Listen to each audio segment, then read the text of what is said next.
This is the Tuesday, June 22nd meeting of the Assembly Judiciary Committee. We will begin our hearing in just a couple moments. I'm requesting that members of the committee join us immediately so we can commence the hearing.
Okay, this is a test of one's capacity to, and we have some members of the public who are here who are requesting a test of our system. This is a test.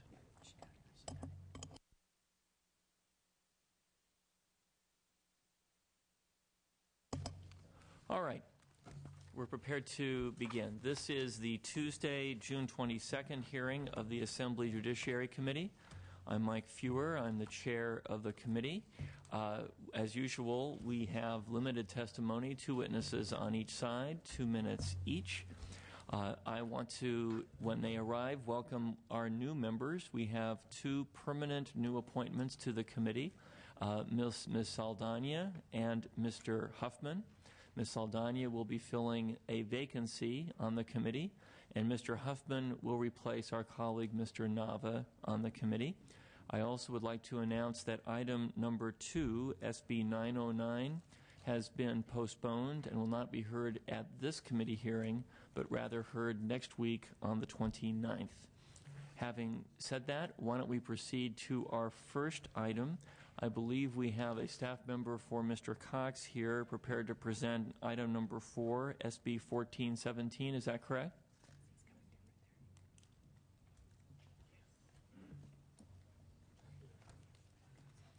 And as you come forward, let me also note again that we have other items on our agenda. If Mr. Leno and Mr. Monning will join us, they will round out our committee hearing. We also have consent matters, and I am requesting members of the committee to join us as soon as possible so we can move expeditiously through our agenda.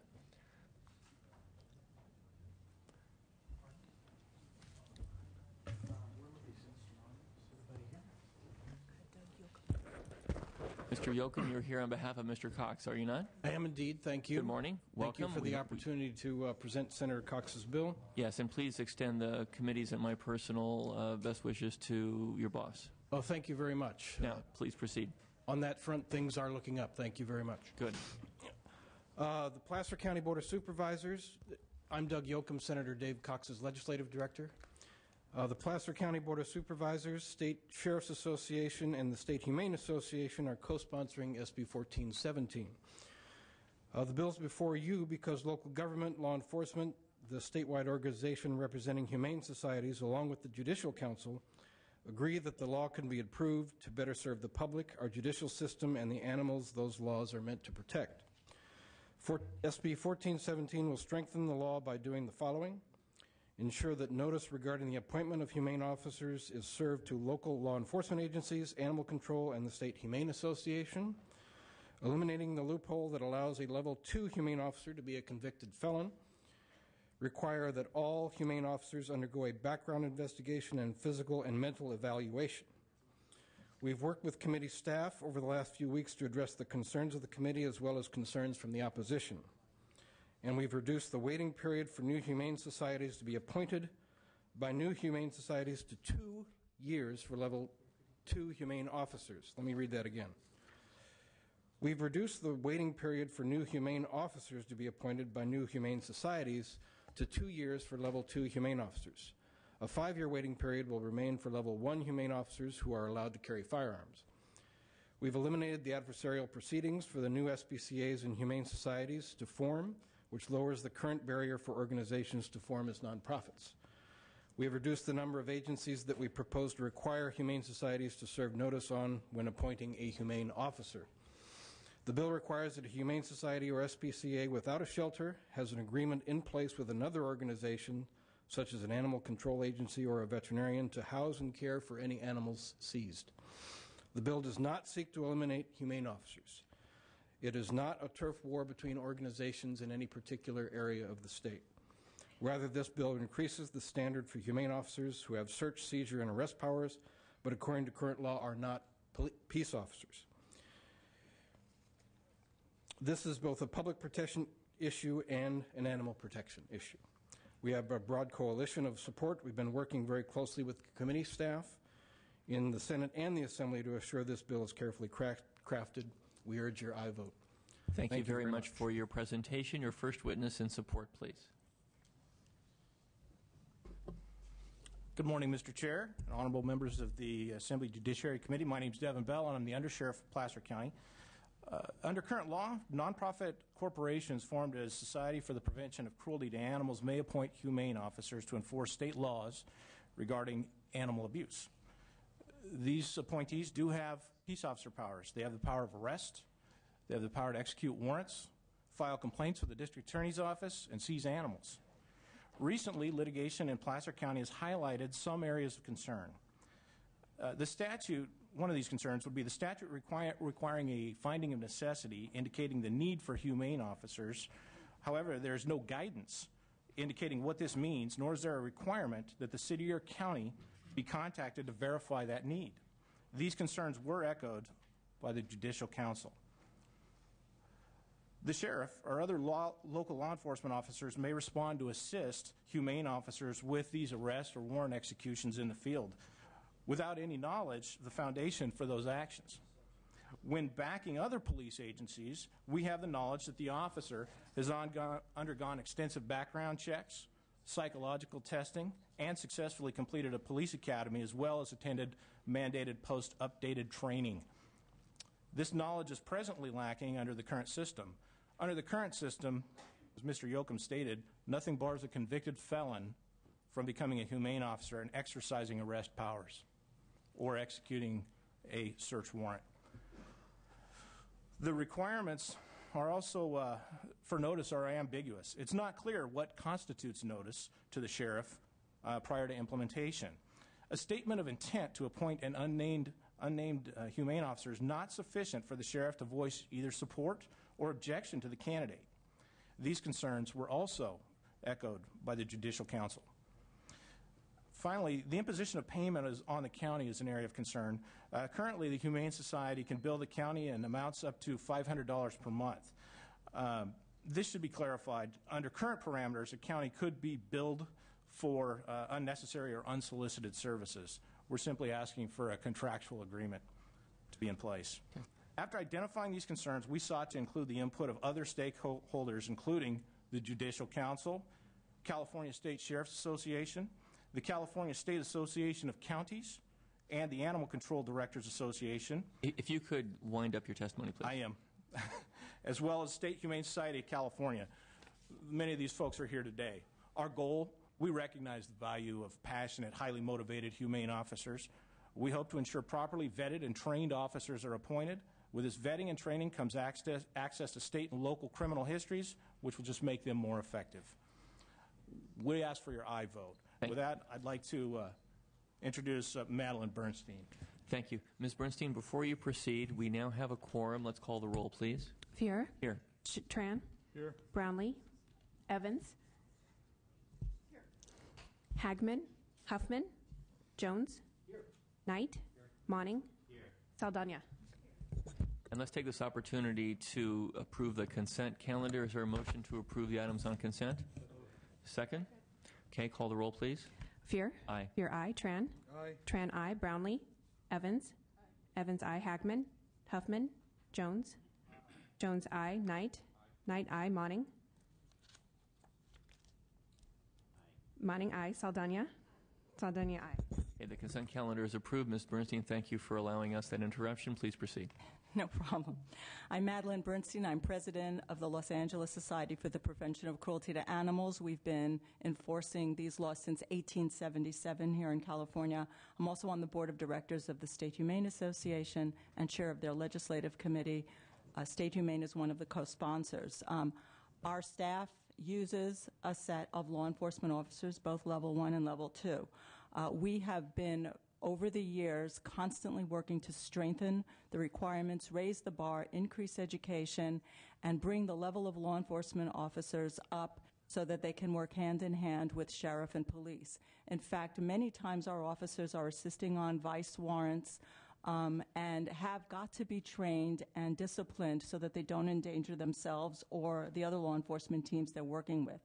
This law is an attempt to continue the process of creating responsible, accountable, trained, and disciplined law enforcement officers who are out to gather facts, preserve evidence, and maintain that neutral stance that is required in order to bring a conviction. The protection of animals is critical in this area because should you have law enforcement officers that are not up to par, that are behaving erratically, and are not so trained, then the end result is the animal is not protected, the case is lost, there are lawsuits, and from my perspective, it puts me and my organization in a situation where we look bad because someone else looks bad. This is not a turf war. This is not a game. Law enforcement powers are a gift and have to be respected and handled with professionalism and care and judiciously. We're not opposed to new organizations forming. As a board member of State Humane, we get revenue when new organizations form. As president of SPCA LA, we have the only mutual aid and 22 organization, both public and private, task force that works the borders and assists in disasters and big law enforcement cases. We need more trained, dedicated officers with integrity. That's what this is about, and as someone who runs that kind of a unit, I ask you to please support these enhancements so that we only have the best of our skill set out there as a matter of trust in the community and to protect our animals. Thank you. Thank you very much. Others in support? I'm Erica Hughes with the State Humane Association of California. We're one of the co-sponsors, obviously strongly in support. Thank you. Others in support? Hi, good morning, Mr. Chair. Karen Lang on behalf of the Placer County Board of Supervisors, a co-sponsor. Also wanted to thank your staff very much for all the time he spent over the weekend and the last few weeks working on this bill to get it in the shape it's in. Ask for your aye vote. Thank you. Thank you very much. Others in support? Hi, Chair Fuhrer, it's Jennifer Fearing with the Humane Society of the United States, and we're in support. Thank you. Other witnesses in support, please. Yes, I'm Jill Buckley with the American Society for the Prevention of Cruelty to Animals. We are in support. Thank you. Are there other witnesses here in support of the bill? Are there witnesses here in opposition to the bill? If you'd like to please come forward and testify, you're more than welcome to do that.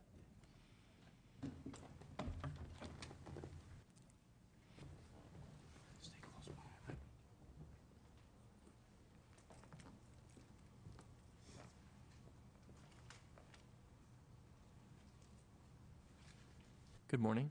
Welcome. Please join us. Please state your name and affiliation for the record and then proceed with your testimony. Freeborn. I'm a humane officer for Humane Society of the Sierra Foothills. Thank you. Good morning. Good morning.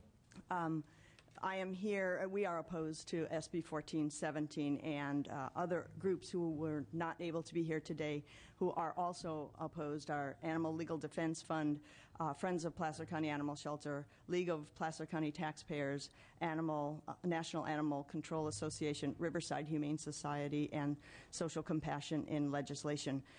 We believe that SB 1417 will severely hinder the appointment of new humane officers, unarmed, level 2 in California. And this is especially troublesome since new animal protection laws in California and staff reductions in publicly funded animal control departments demand more and not less humane officers to enforce animal protection laws. Most humane societies and SPCAs will not have the money nor the fortitude to fight the adversarial legal battle that SB 1417 will create for each officer appointment.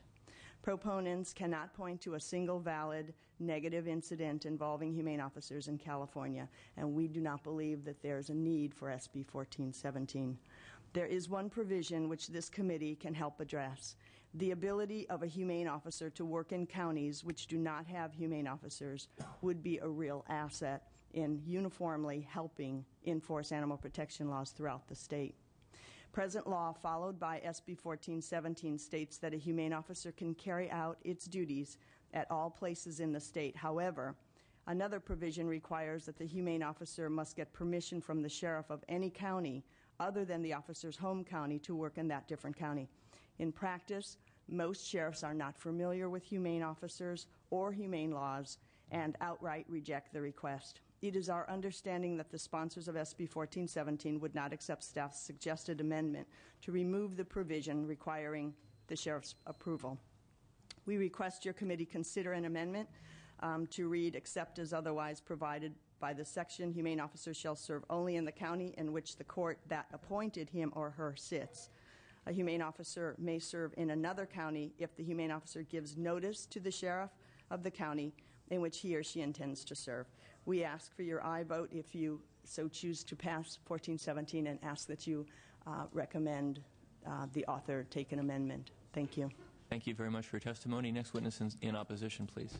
My name is Marilyn Jasper. I'm speaking on behalf of Action for Animals and the Public Interest Coalition. Humane societies may appoint certified, qualified humane officers to fulfill their missions. However, SB 1417 forces a nonprofit humane society to wait an arbitrary 2 years before appointing a level 2 officer. Besides serving no purpose, it is not the state's purview to prescribe or dictate the length of time before a legitimate corporate entity can begin its lawful work. It doesn't make sense.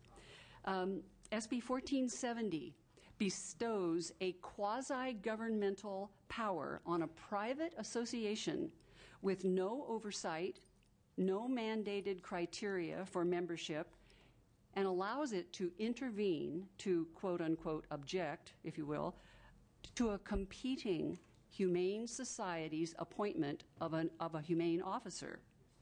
This creates inappropriate conflict of interest and or abuse of power issues, at least the potential for it.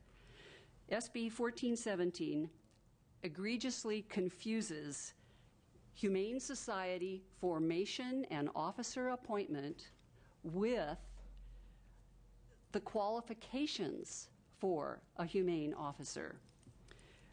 Instead of streamlining it, SB 1417 makes the process cumbersome, time-consuming, expensive, and contentious. Humane officers must work with law enforcement and animal control agencies, but this bill creates and codifies a destructive adversarial relationship. We urge you to send it back to the drawing board. Thank you. Thank you very much for your testimony. Are there other witnesses in opposition to the bill? Question. Oh, Mr. Jones has a question.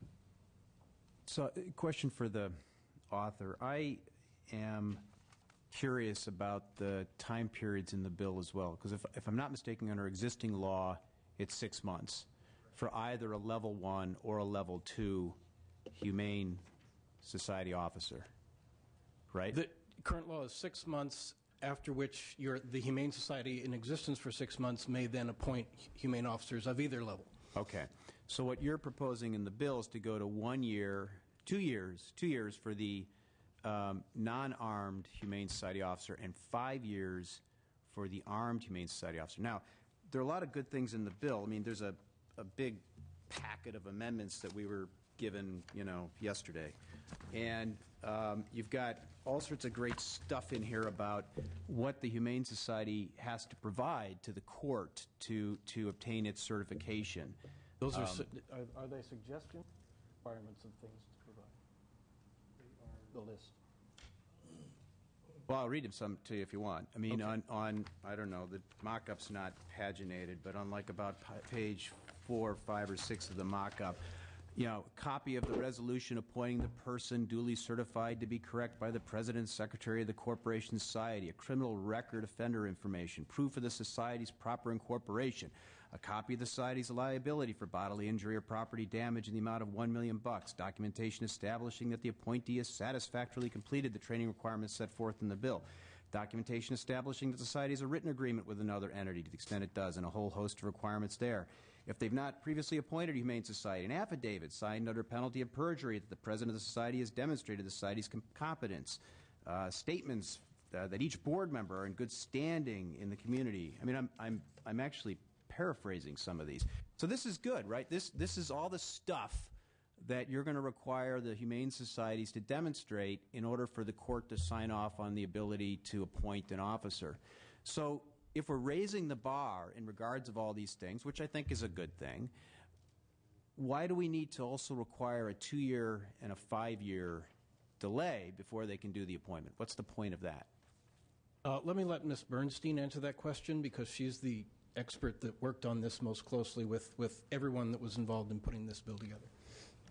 In 1996, when current law, which already has a lot of that stuff in it, was passed, it was felt then that there needed to be a waiting period. The analogy would be if a person was going to a gun shop to buy a gun, that there'd be a pause where a background investigation could be done, a training period could occur, and a cooling off period could occur. The reason, both then and now, that this waiting period issue is being addressed again is because you want to preserve the integrity of the system. You don't want a group coming in with an agenda that gets a cloak of legitimacy and can arm itself immediately under current law that really is not functioning in the community the way that they should be functioning in the community. Law enforcement power is a very important thing. You're going into the community, you're arresting people, you're executing search warrants, and you have to establish some roots in the community to show that the corporation is sustaining itself, that it's able to provide the service that the community needs. This has nothing to do with other good work that some of these organizations may do. We're talking about only appointing law enforcement officers who are going out, making arrests, executing search warrants, going into people's homes, testifying in court, and need to establish some trust in the community. In the times that we live in, it would be very dangerous to simply allow anybody to come in, incorporate, and by 5 that afternoon, potentially appoint armed officers or even unarmed officers that can act as But that's not the current law. The current law is 6 months. It's 6 months. So have we had any problems with the 6 There months? There have been problems over the years. Every time we end up here, it's usually because there have been problems where an organization, there was one in LA that was actually responsible for a lot of the judicial amendments in terms of appointing an officer in LA. We have way more to do than what even this bill is suggesting, because an organization came in with an agenda, immediately got some search warrants, went out, did some executions. No one heard of the organization. They weren't trained, and the judge completely unwound that organization in the LA courts, researched their member list, was concerned about certain things about that. And so what we're trying to do is protect humane officers across the state and protect the integrity of the organizations that have them. When there's an instance like that that happens and is on TV, all the humane societies up and down the state get questioned. But in that case, the judge did determine that the organization wasn't acting legitimately and decided to basically defrock them. Right. Then immediately. So same thing here, right? They reformed overnight. They reformed a new organization to try again, which gave a lot of law enforcement concern. Yeah. But what the bill does, what the amendments to the bill do, is substantially raise the bar in existing state law with regard to the hurdles that an organization has to go through. And I trust our judges. I think they'll review, and if somebody thinks that the organization is not bona fide, they'll appear, they'll make all the arguments about why the organization is not bona fide, and then the judge will make a decision. The judges aren't enough of a safeguard, because the judge, when he unwound that particular organization, there was nothing before the judge. The only reason the judges... But now we will have a lot of stuff before the judge. So I guess, Mr. Chairman, what I'm wondering about is whether there might be some middle ground between 2 years and 6 months, particularly for the non-armed officers, perhaps a year. It seems to me that's a substantial period of time in which an organization will be required to sort of establish itself, legitimize itself. It still has to meet all these other requirements. As for the ones that are armed, I'm just curious. I know we've got a representative of law enforcement here. What's the duration of time that deputy sheriffs, someone coming in who wants to be a deputy sheriff and goes through training, what's the training period before one can actually be sworn in as a deputy sheriff? Is it a year training? Is it a 2-year training? What's the duration of time? Any sworn officer would first have to complete a post-certified police academy, which is 6 months in duration. Okay. At the completion of that, they have a certificate of completion and could be sworn in. Okay. So 6 months for people to be trained in order to carry firearms for police organizations and sheriff organizations. 6 months of training. The vetting process is considerably longer. What's the process after that? I'm talking about prior to appointment to a police academy, there would or post if they put themselves through the academy. There's a background investigation that takes a considerable amount of time, psychological evaluation, physical evaluation. All of that adds several months to the process. So maybe a year. I'd say approximately. Okay. So now my question is, why 5 years for the ones that are armed? First of all, we're not the sheriff or the police department. We don't have thousands of officers that can function on the street. Our officers need to be fully trained and safe for the public, for themselves, and for the animals. And so in other states, there are very restrictive rules about who can enforce these laws. California happens to be the most liberal. And we also require the full police academy, the background training, and all of that. And my officers aren't given a weapon until they've had some in-house training as well, because you're dealing in a quasi-world here where you have a not-for-profit organizations or animal control officers, depending on the jurisdiction, that are acting with all the powers of peace officers. And since they don't have the benefit of thousands of officers and daily roll call training and all of the other assets that are brought to bear with a large association, it takes us longer to get them trained and to make them safe for the street. They're a very precious commodity. And the problem is that we've seen time and time again the danger that can occur when an organization reincorporates itself overnight to get out of one situation, puts an officer immediately on the street, and then there's a disaster. And I can give you numerous examples of that. So because we're private entities that are serving the public with state authority, we have to be at a higher standard with more training, and we have to be very secure. We're adding psychological and medical testing before we arm it. I have no opposition. It just takes longer. I have no opposition to your adding more requirements for the ones who have guns. My question is, what do you get out of the 5 years? I mean, that's the part that I don't understand. I mean, when a new charity forms, can I continue? It costs money. Well, I'm trying to answer the question because it takes a lot of time to pay for the training, pay for the uniforms, pay for the insurance, pay for the cars, and so an organization usually is not in position to do that on the day it incorporates. Yeah, well, we're not talking about the day it incorporates. You're talking about 5 years. I'm saying for an officer who is fully armed, fully sworn, gone through full training, and all the things that the undersheriff pointed to, that takes a year. If you want to propose additional amendments to further ratchet up the requirements for the ones with arms, I think that makes perfect sense. But the 5 years seems arbitrary to me. So I guess where I'm at, Mr. Chairman, is I think the 2 years ought to be 1 year. The 5 years, I don't know. I mean, it seems completely arbitrary. Maybe 2 years. We're now 6 months. If the author wants to propose additional amendments that would beef up the prerequisites before someone could be armed, training requirements, background checks, you name it, I'd be on board for all of those. But the years just seem a little arbitrary to me. One of the some research that was done where the 5 years originally came from was the average amount of time for a business to succeed. So typically, whether it's a 501c3 corporation that needs to sustain itself with funds and established donors and things like that, or a restaurant, that the 5-year period is very often a period of success or failure. It can get very sloppy with law enforcement in there. If the organization dissolves or they cut corners or they're failing and they do an operation to try to solicit donations, clearly they bear the responsibility of their own liability. But if they lose in the end, the animal suffers, and the legitimate humane societies and SPCAs that are out there get tagged with negative publicity as well. Okay, thank you. Are there other questions or comments, members of the committee?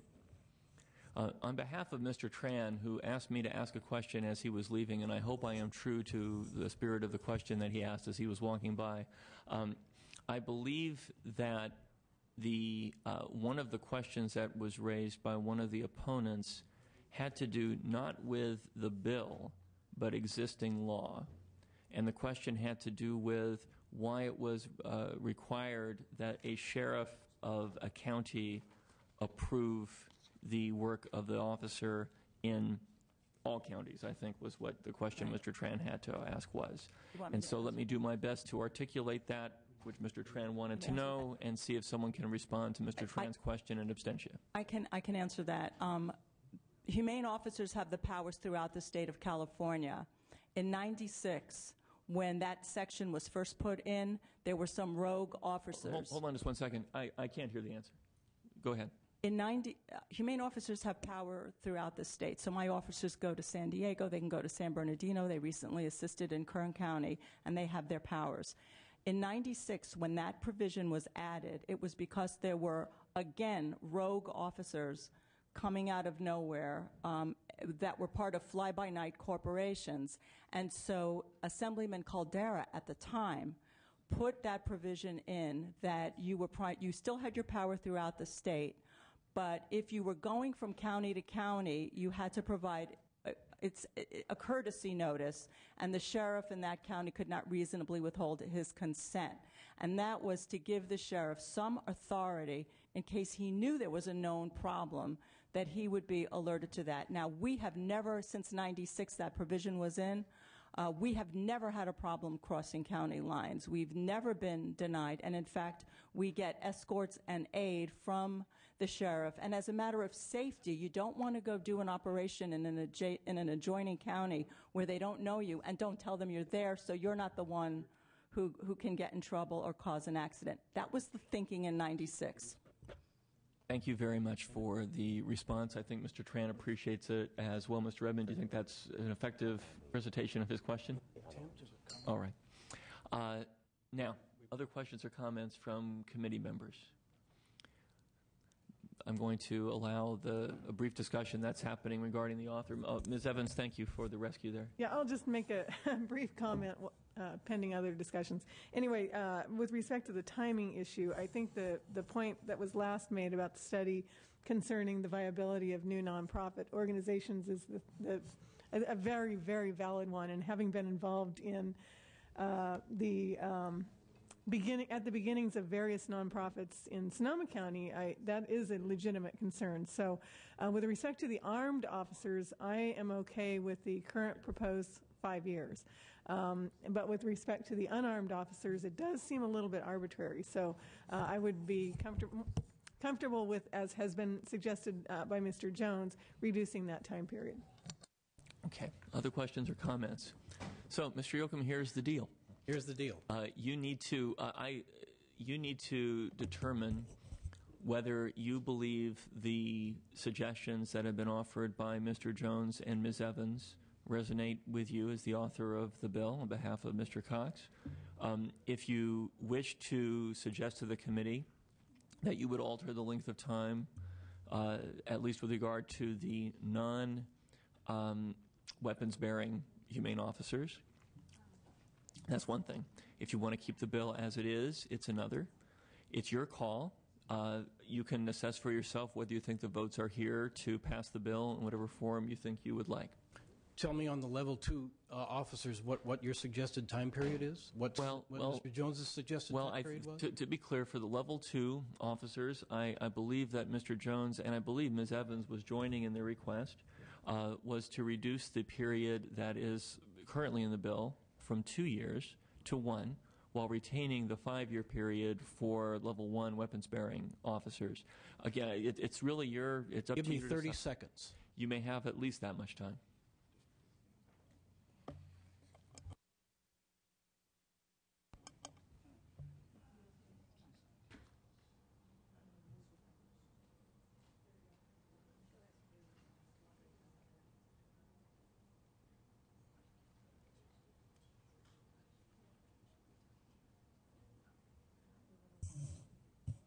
Mr. Yoakum? Mr. Yoakum? I don't want to hurry you. I want to share with you that just as you're contemplating, my suspicion is that the bill has much greater likelihood of passage with a reduction from 2 years to 1. My suspicion is the same, Mr. Chairman. Okay, but I will allow you to continue your colloquy for another moment or two if you'd like.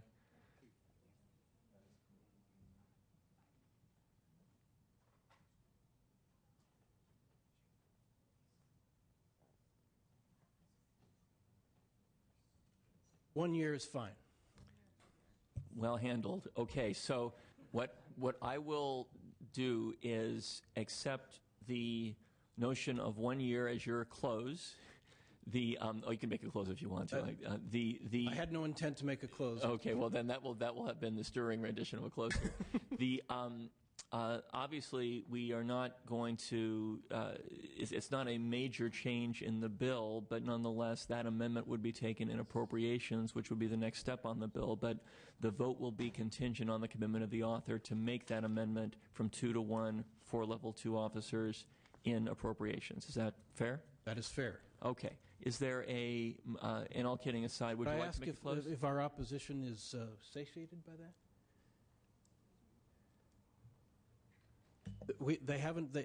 They haven't come to the table and accepted anything else that we've tried. So let's try this one. Yes. Thank you very much. Okay. Thank you. All right. The bill has been moved. In a moment of great harmony, it's been seconded. Call the roll, please. Fuhrer. As amended, aye. Fuhrer, aye. Tran. Aye. Tran, aye. Brownlee. Evans. Evans, aye. Hagman. Jones. Huffman. Knight. Knight, aye. Monning. Monning, aye. Saldana. Saldana, aye.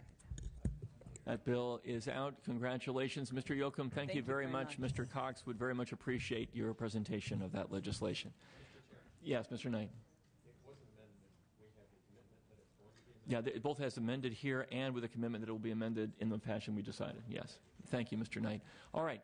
So now the consent calendar has been approved, and item number 4 has been approved. We have Mr. Leno on 2 items who is not yet present. We have Mr. Monning on item number 5, ACR 129. Mr. Monning? I'm ready to go. Very good. And if we could make contact with Mr. Leno to indicate that when he is here, we'll conclude our agenda. Okay. Mr. Monning, good morning. Indeed. Good morning, Mr. Chair. Thank you.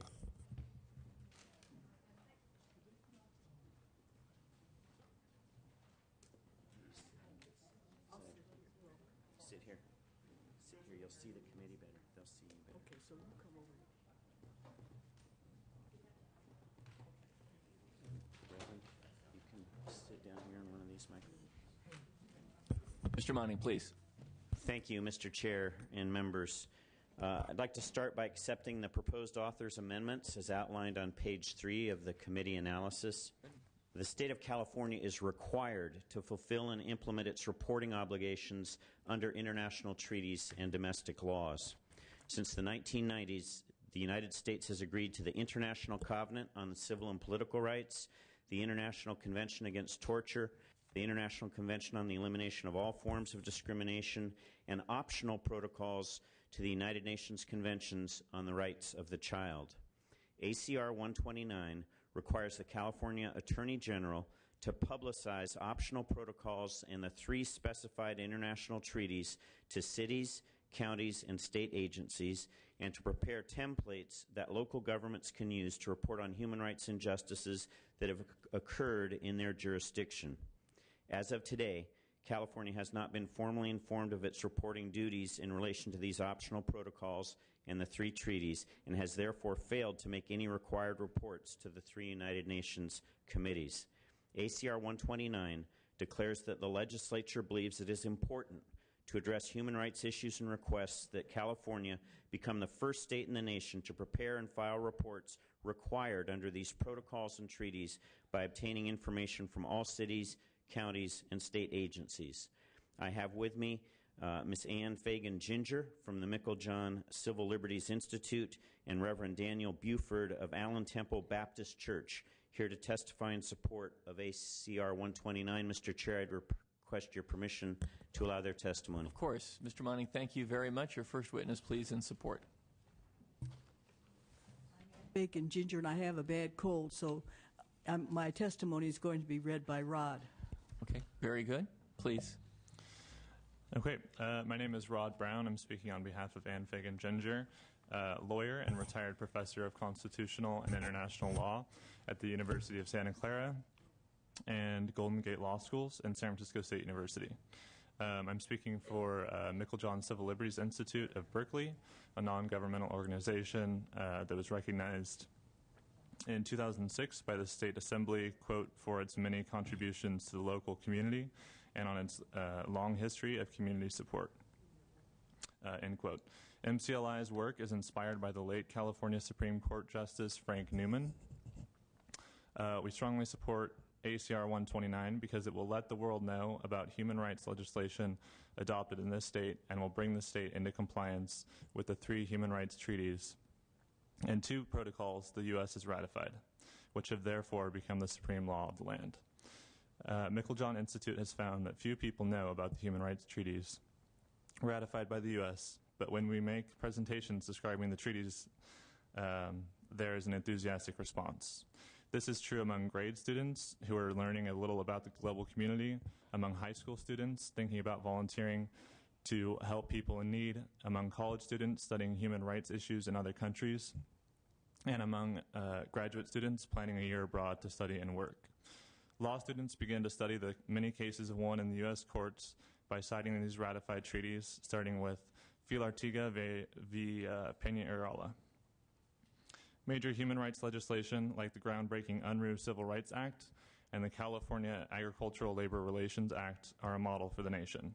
Numerous California statutes against hate crimes are also notable. California is a beacon of human rights in the U.S.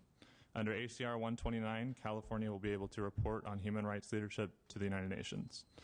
Reporting will also heighten efforts to improve California practices regarding sex trafficking, child labor, unfair prison conditions, and other human rights violations. The State Bar of California Conference of Delegates in 2002 voted to support the state making reports under these treaties. Many members of local churches, labor unions, college faculties, and non-governmental organizations have also expressed support for ACR 129. And we'll answer any questions you have. Thank you very much for your testimony. Next witness in support. My name is Reverend Daniel Buford, and I'm a minister at the Allen Temple Baptist Church in Oakland, California. And my particular job as minister there is as the minister of prophetic justice. And I'm here, with all due respect, to speak in support of this bill crafted by Mr. Monning. And I would point out several things, just as I've noted your agenda from last week, that as I counted, out of 17 items that were on your agenda from last week, seven of them are covered by human rights treaties that have been ratified by the United States. The 3 treaties that have been ratified are covered, for instance, in the child custody pursuits of SB 1188 and the domestic violence issues that are raised in SB 662 and SB 782. And even last year, human rights issues were raised as Assemblyperson Ruskin, I don't know, male or female, put forth a state water policy bill, AB 1242, and raised human rights issues within that. there are many other things. I was intrigued as I came in that the discussion was around the humane rights of animals and the need for sheriffs to have humane considerations in dealing with animals and people. And certainly we need those same considerations in dealing with human beings. We in Oakland now are holding our breath for a humane judgment to come down in the Oscar Grant case, which, as you know, not only has civil rights implications, but human rights implications as we look at the violation of his civil rights and human rights and what happened in the misuse of police force in his tragic slaying. Also, we just are here to give our support and say that as a model of human rights, and I'm closing now, as a model of human rights to the world, we use human rights as a standard for saying whether or not we will give favored nation trade status or not. We use human rights as a standard as to whether or not we will allow travel to a country. And I think that since we are the main ones who crafted the language and the philosophy of the human rights statutes and in those treaties, that California should be the one that leads the way, being the birthplace of the United Nations in this type of legislation. So we support it. Thank you for your testimony. Are there other witnesses here in support of Mr. Monning's measure? Are the witnesses here in opposition to the measure? Seeing none, are there questions or comments from members of the committee? Mr. Tran. Thank you, Mr. Chairman. Good morning, Mr. Monning. I applaud you for tackling this very sticky issue when we talk about human rights and rights of children and individuals, women and others. My concern are several-fold. If you may, if you can address that, we have a letter here from the U.S. State Department, from the legal advisor, Professor Coe, who basically provided for a request on the part of the state and local authorities for reports on human rights. Now, the state of California, obviously, we have 478 cities and 58 counties, plus the state. My concern, obviously, is that if there aren't any training on the part of the local or even the state authorities to provide for reports or information, how do we keep that uniform, for one thing, out of 50 states? Second issue is... Let me respond to that, if you don't mind me interrupting, and then we'll take up your second issue. So on the reporting obligation, first, any treaty that has been ratified by the two-thirds of the U.S. Senate and signed into law by the President does become not only a treaty obligation for the U.S. government under the international law, but it becomes part of our domestic law. And therefore, these treaty obligations are enforceable within the states. Part of those obligations are reporting. This does not create a new obligation. It seeks to direct the state of how we can comply with an existing obligation. So with respect to your question about local jurisdictions and how do we have uniformity, the Meiklejohn Civil Liberties Institute has already prepared a template that's been shared with the State Attorney General's office. It's in use in the city of Berkeley, and it will provide for information that I would point out is already collected when a police agency charges a criminal prosecution for a hate crime. That is already recorded. What this would allow would be for that local jurisdiction to fill out the template and say this year there were 3 human rights violations charged, 2 resulted in convictions, whatever that might be. It is, it's an invitation to comply. It does not contemplate imposing greater staffing obligations. Our position is the information is gathered through different forms, whether it's a local police agency, a district attorney's office, it may be a local human rights commission that many counties maintain, and it would be taking the data that is already collected in one form or another and simply forwarding it to the U.S. government, as is our obligation under the treaty obligations. Wouldn't the FBI be forwarding or be collating those information currently? The FBI provides a resource for certain documentation of criminal activity in the United States. They don't necessarily drill down to compiling information that relates to treaty violations under human rights statutes. My guess is the FBI data can be drawn upon, but this reporting obligation is not a federal obligation. It is a state and local government obligation.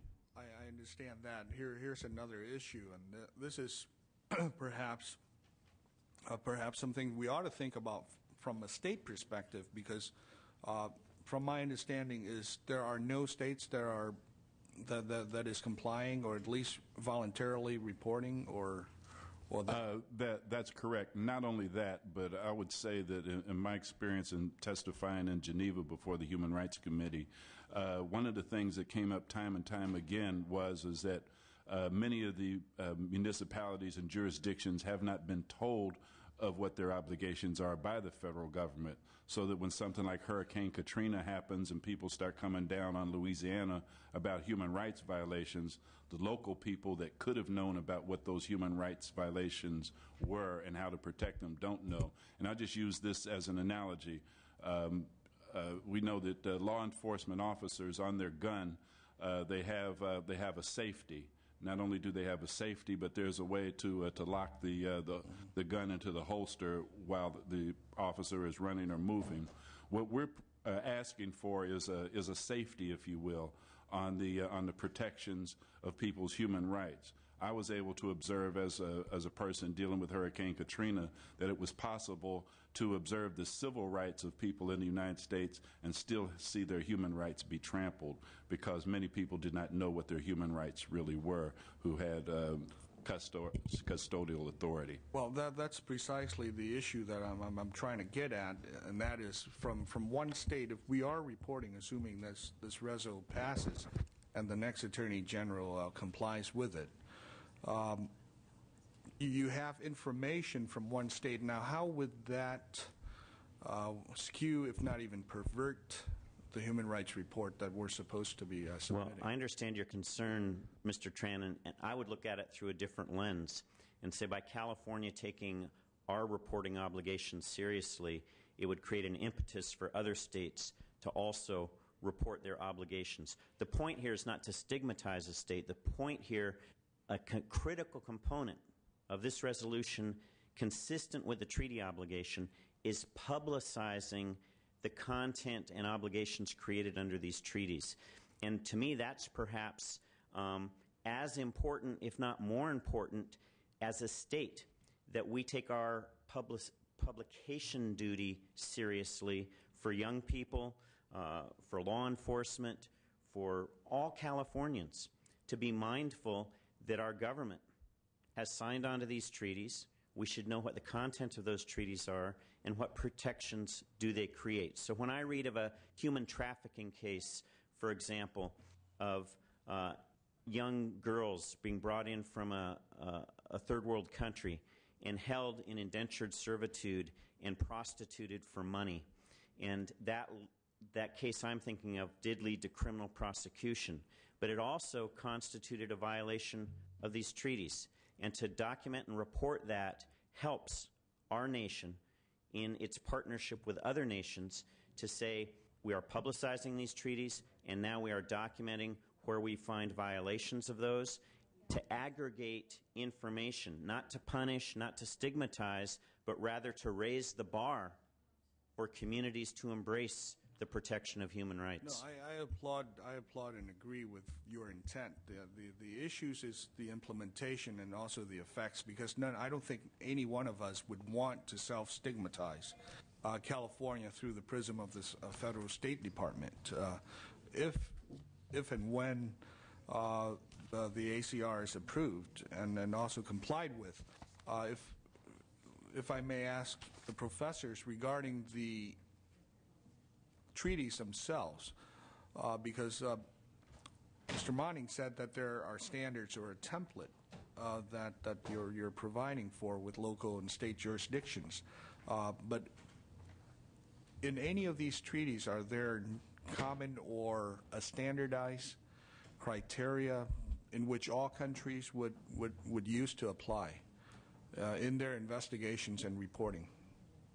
Because basically my concern is this, is what we perceive as human rights allegations or allegations of human rights violations may not be with another country, whether it's a developing country or underdeveloped country. And therefore we have uneven reporting. And then unwittingly, we may self-stigmatize our own country. I don't think that would be a problem. These committees have existed for many years, and the United States was slow to ratify the treaties, but the committees consist of the UN committees that administer the treaties consist of representatives from each region of the world, including, of course, the United States. And the committees operate in a careful way. Here, they receive a copy of the printed report of the country. They ask a series of questions. The country responds to those questions. And then the committee issues what they call concluding observations. And in those concluding observations, they say, we notice that you're not seeming to comply with Article 10 or something in such and such a way. Please let us know what you're doing about this by the next time that you report. So I don't think that the problem exists that you're talking about. They do have the same standards for all nations, and the United States is now participating in the process, but not at the local level. And they've been specifically asked to do so by the committees. Very well. Thank you, Mr. Tran. Other questions or comments with regard to the bill? Mr. Monning, do you wish to close? I do, Mr. Chair. And again, just very briefly, I think we've made the case why it's important to pass this resolution in support of existing obligations. We're not creating new obligations. And I think some of the concerns about potential stigmatization, should we start reporting, again, I would look at it through a different lens. We will be stigmatized by the international community for not complying with these treaty obligations. And it makes our words in condemnation of countries and states that violate human rights routinely skeptical of our credibility when they can point to us not fulfilling our treaty obligations of reporting. The educational component of this cannot be underestimated.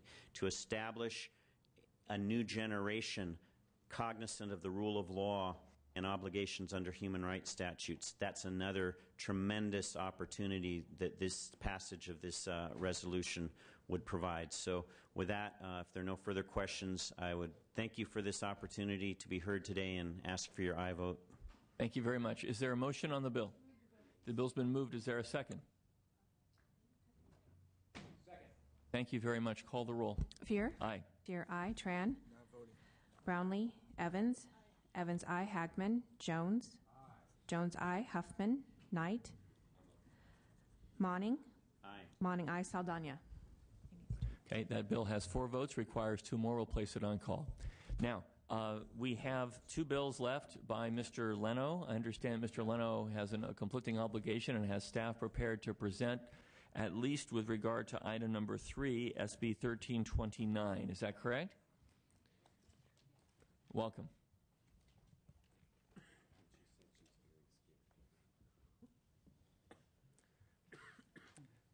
Thank you very much for being here this morning. Could you please identify yourself for the record? My name is London Biggs, and I'm a legislative assistant to Senator Leno. I'd like to thank the committee chair and members for allowing me to present on his behalf. We're delighted to have you. Great, thank you. Is this the first time you presented a bill? This is the first time ever for me. It's going to go great. Go ahead. Well, thank you. This bill is SB 1329, the Residential Care Facilities for the Elderly Residents Foreclosure Protection Act. This bill aims to protect some of the most vulnerable tenants in the state, those 170,000 seniors living in the nearly 8,000 residential care facilities for the elderly throughout California. Currently, RCFE licensees are not required to notify the residents themselves when their home is in foreclosure. In a number of recent incidents, residents had no idea they were losing their homes until sheriffs had them forcibly removed, forcing Adult Protective Services to find emergency placements with little or no advance notice. SB 1329 will provide timely and better notification to residents and decrease the likelihood of dangerous last-minute evictions by requiring two things. RCFE operators give notice to community care licensing of specified events indicating financial distress that would threaten the housing security of the residents. And secondly, operators of RCFEs must give notice to residents and their legal representatives if, one, a notice of foreclosure is issued on the property, an unlawful detainer is issued against the licensee, or the licensee files for bankruptcy. The bill was a consent item on the Senate floor and has not received a single no vote. I ask for your aye vote and defer the rest of my time to my witness, Pat McGinnis, who represents our sponsor, California Advocates for Nursing Home. Thank you for your presentation. The bill's been moved and seconded. Ms. McGinnis, please. Mr. Chair, members of the committee, my name is Pat McGinnis, and I'm the Executive Director of California Advocates for Nursing Home Reform. Our organization, along with Betzedek Legal Services, is co-sponsoring this bill because over the last couple of years, both of our organizations have received numerous complaints from the Long-Term Care Ombudsman and from residents regarding foreclosures. We have moved as a state, and our legislature has moved to protect many consumers who are victims of the foreclosure problems over the last couple of years. We have talked to the Department of Social Services several years ago about this issue because it just started really the tip of the iceberg back then.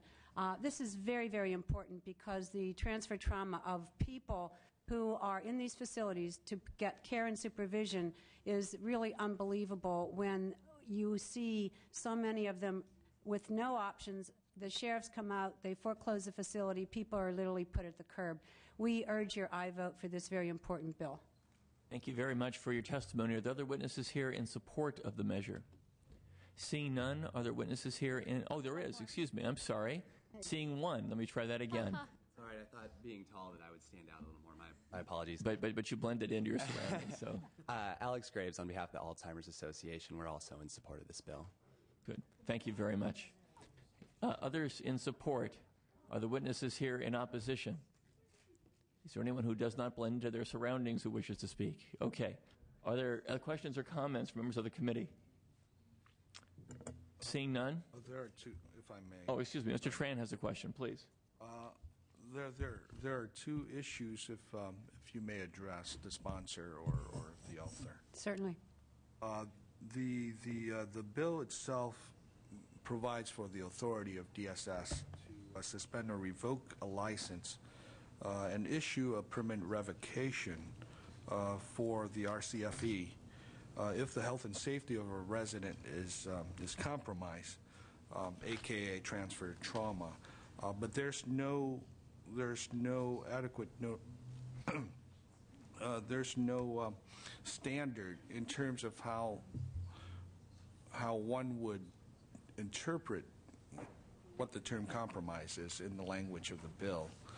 Who would make that determination based on the proposed legislation? Well, first of all, in the proposed legislation, the penalty only applies under those particular circumstances where they are required to notify residents and they fail to do so.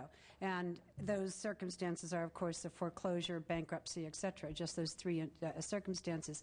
So they fail to notify the residents. As a result, the resident suffers from transfer trauma, and there's much evidence to indicate that people suffer gravely because of abrupt transfers. And I think the department, particularly Department of Social Services, Community Care Licensing, they've dealt with this situation, these kinds of situations many times, so they're in a situation to know.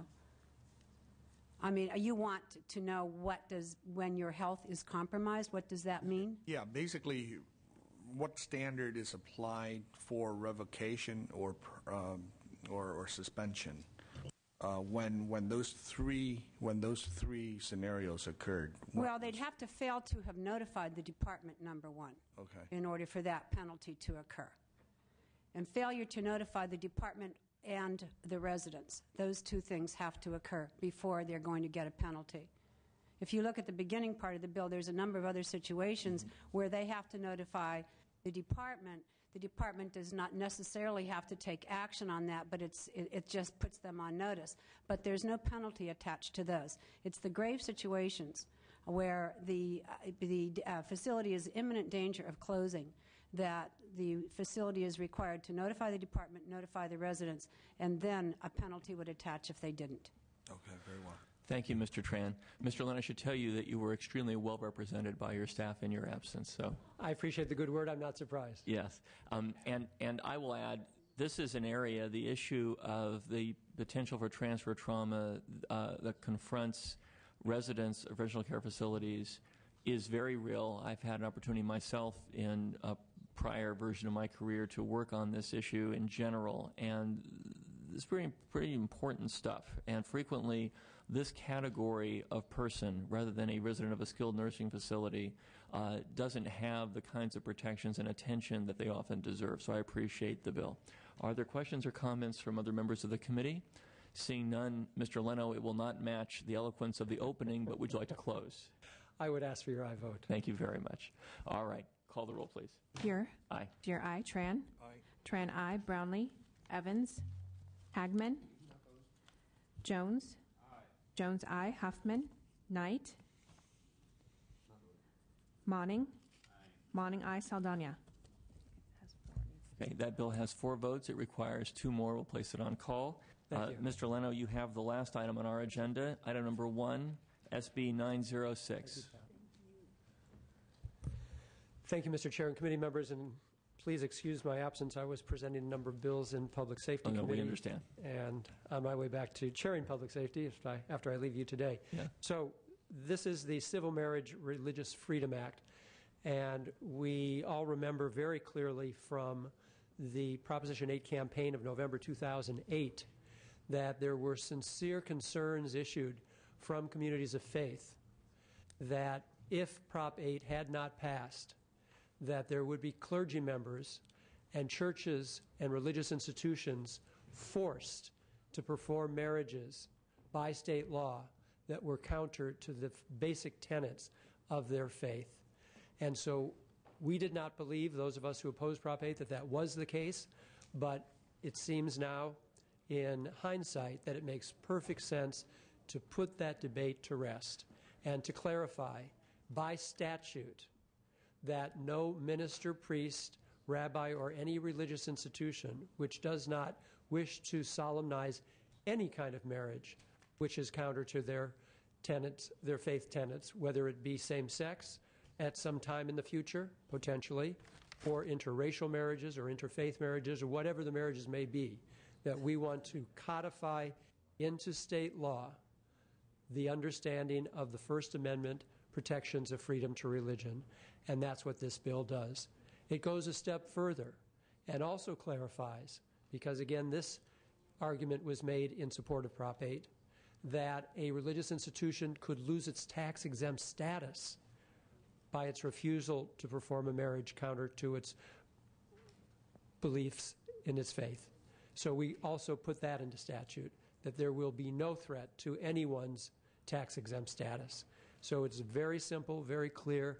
This is about protecting religious freedom and nothing else.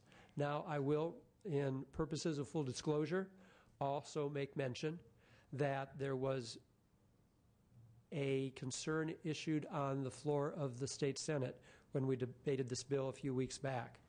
And that has to do with the fact that we inserted the word civil before the word marriage wherever it appears in the California Family Code. Why this should be a concern to anybody, I do not know, but I've heard it and I've read it on different blogs that this bill attempts to change the very nature and definition of marriage. I don't know where that would come from, but again, I just want to clarify. Prior to this bill, if you look into your family code section, you'll see the definition of marriage as a civil contract arising out of a relationship between a man and a woman. California's family code has always defined marriage as a civil contract. What else could a state do but involve itself in civil marriage? We could not, even if we wanted to. I don't think anyone in this room is suggesting the state has the business of defining what other kind of marriage is there. Non-civil is religious marriage. We just want to clarify again So there need not be any debate that when the family code refers to marriage, it is clearly a civil marriage. And so I'd ask for your aye vote. Thank you, Mr. Leno. Your witness is here in support. Yes. Your first witness, please. Thank you, Mr. Chairman, and thank you for the members of the committee. My name is Samuel Chu. I'm the Executive Director for California Faith for Equality. I'm here on behalf of over 6,000 clergy and congregations across the state. And on this particular issue, I think it's very clear. I have lived and worked in congregations of a variety of traditions and denominations. I just spent 8 years in a congregations where the denomination currently is seeking clarity around their own practice as a religious organizations around how they want to sanctify marriage. But what has become a confusion and a great deal of concern, as Senator Leno pointed out, is that there's often this confusion around the religious rights, R-I-T-E, and the civil rights, R-I-G-H-T-S, that is being performed and sanctified by religious communities within their own sanctuary, of their own traditions, according to their own beliefs. And what we think this is really helpful is that it really addresses concerns from across the spectrum of whatever beliefs people hold around marriage as is practiced by individual traditions, but that it allows some clarity of colleagues of mine who I've talked to. I've traveled the state talking to allies of our work, but also people who are in oppositions of same-sex marriage who want and believe and support this particular clarifications for the state law and how this respects the separation of church and state and protects religious freedom for all kinds of traditions. And so as I come representing the clergy and me being particularly a straight clergy who have worked in churches where this has become a great deal of concern, particularly around the IRS status, we want once and for all to really put this to rest and say that we are for religious freedom and protections for all traditions and all communities and all clergy, and that needs to be something that we want to state and be consistent about. Thank you. Thank you for testimony. Next witness in support. Hello, and thank you, Mr. Chair and members of the committee. I'm the Reverend Dr. Rick Schlosser, Executive Director of California Council of Churches Impact. We represent thousands of congregations throughout the state in 21 different denominations. And we are actually very proud to be a co-sponsor of this legislation because we think it's very important. Frankly, our membership is pretty much evenly divided about whether or not they support marriage equality. And I think that's one of the most beautiful things about this legislation is that it allows codifies the religious freedom for clergy and congregations to be able to refuse to solemnize marriages that go against their religious beliefs. And we have congregations and even quite a few of our bishops from all across the theological spectrum who support this bill, and so we ask for your aye vote. Thank you very much. Are there others in support of the measure?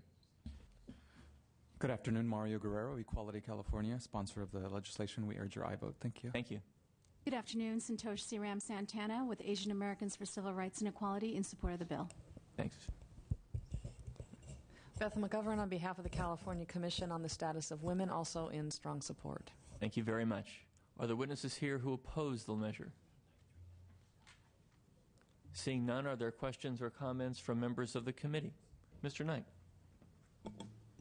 Just a quick comment. How many churches have lost their tax-exempt status because they have refused to marry someone that is a different faith? I'm not aware of any. This has never happened. I couldn't say it definitively, but I'm not aware of any. Okay. Thank you, Mr. Knight. Other questions or comments from committee members? Seeing none, Mr. Leno, would you like to close? Certainly. I appreciate Mr. Knight's question, though I couldn't give a definitive answer. But that really puts a point on the need for the bill, because there were not only anecdotal stories of clergy who expressed concern that they would lose their tax-exempt status if Prop 8 did not pass, because they would be forced to perform same-sex marriages that their church would not allow them to perform. We have it on video because they made television commercials out of that concern. It's a real concern whether there's any documentation of it or not. We want to provide comfort to those very voices who issued, and I believe them to be sincere concerns, there's no need to worry. And we don't have same-sex marriage in California. So we're just talking about the status quo here, that we want to put into statute that no clergy need to be concerned, and I appreciate the point raised in the analysis that not only do we want to protect the tax-exempt status, but also it's not just individual clergies, it's institutions of faith will not be forced to perform any marriages, again, whether they be interfaith, interracial, whatever kind of marriage that their church sees differently from the state. They have that right to hold true to their religious beliefs. That's what this bill is about, and I would ask for your vote. Thank you, Mr. Leno. Is there a motion on the bill? It's been moved. Is there a second? It's moved and seconded as amended. Call the roll, please. Fear. Aye. Fear, aye. Tran. No. Tran, no. Brownlee. Evans. Hagman. Hagman, no. Jones. Jones, aye. Huffman. Knight. Knight, no. Monning. Monning, aye. Saldana. Okay, that bill has 3 votes. Mr. Leno, it requires 3 more. We're about to lift the call on several measures. If you'd like to yourself or have your staff wait around for that, that would be great. I know you have another commitment. Thank you. Do you have members with excused absences today? No, we have members who are not here at the moment, but who will be here shortly. We have members with unexcused absences. All right. Yeah. Thank you for your time. We have members who've been tardy, members who... Mr. Chair? Yes. Just while Mr. Leno is still here, if not too late in the process, I'd like to be added as a co-author. Appreciate your work on this. Thank you, Mr. Thank you. If you're going to do that, I would love to be added as well. So noted. Thank you. The longer you wait, the more co-authors you will have. All right, so at the sergeant's contact to the absent members of the committee, please. All right, if you're within my earshot, those members who are not here, please arrive so we can lift the call on several matters.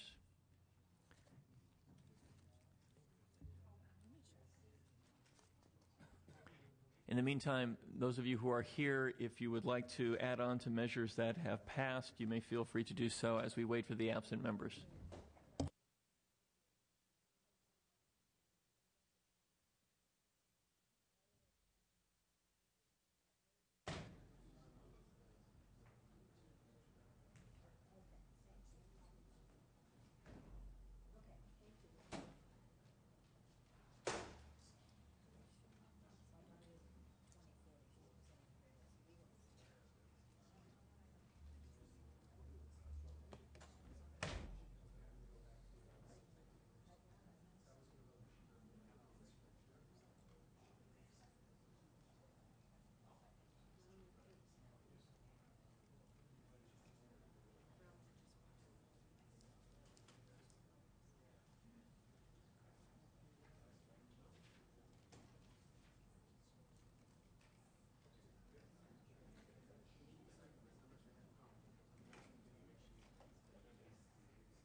Oh, do we know what committee it is?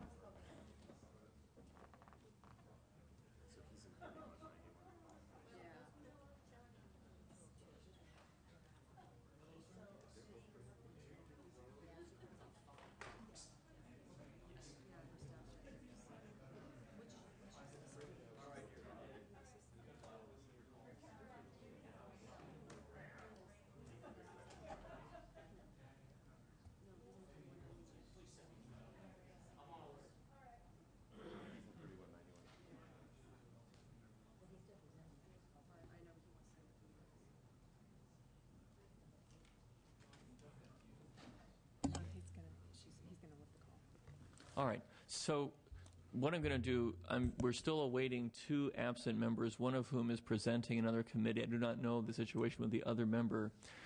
There are two bills that have 4 votes, and in deference to the members who are here, why don't I lift the call on the following matters. First, on item number 1, SB 906 requires 3 additional votes. Let's lift the call for the absent members. Chair voting aye. Brownlee. Aye. Brownlee aye. Evans. Evans aye. Huffman. Saldana. Okay, that still requires a vote. We'll go back on call. Item number 3, SB 1329 by Mr. Leno. Chair voting aye. Lift the call for the absent members, please. Brownlee. Aye. Brownlee aye. Evans. Evans aye. That bill, go ahead. Huffman. Saldana. Okay, that bill is out. Item number 5, ACR 129. Chair voting aye. Call the absent members, please. Brownlee. Aye. Brownlee aye. Huffman. Saldana. Okay, that bill requires one more vote as well. So we have 2 matters that remain on call, requiring one or both of the 2 absent members to join us.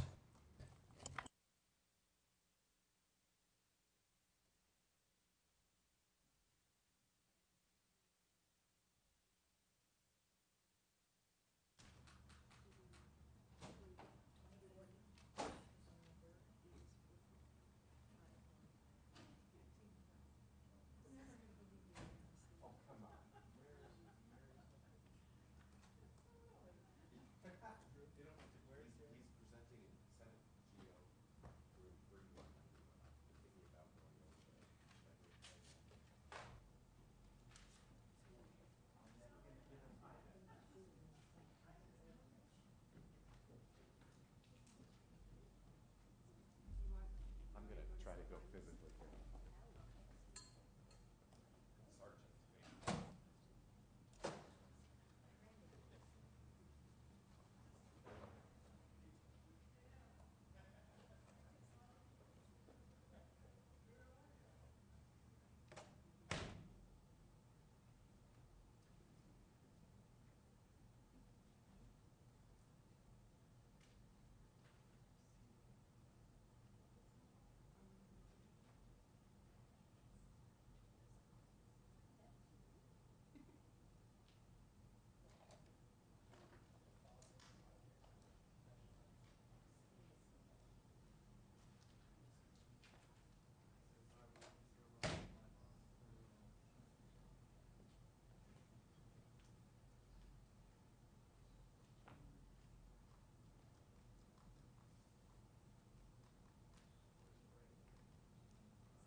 So in the category of look what the cat drug in, Mr. Huffman has joined us, and we are prepared now with his presence to lift the call on item number 1, SB 906 by Mr. Leno. The bill has 5 votes, chair voting aye. Call the absent members, please. Huffman? Aye. Huffman, aye. Saldana? Okay, that bill is out. Also, item number 5, ACR 129 by Mr. Monning. That bill has 5 votes, chair voting aye. Call the absent members, please. Huffman? Aye. Huffman, aye. Saldana? Okay, that bill is out. That concludes our agenda. Mr. Huffman, and when she's available, Ms. Saldana, should feel free to add on with regard to bills that have gotten out of the committee. Thank you very much for your presence. Okay. And so that will happen, and then we'll adjourn upon the conclusion of people adding on. Thank you.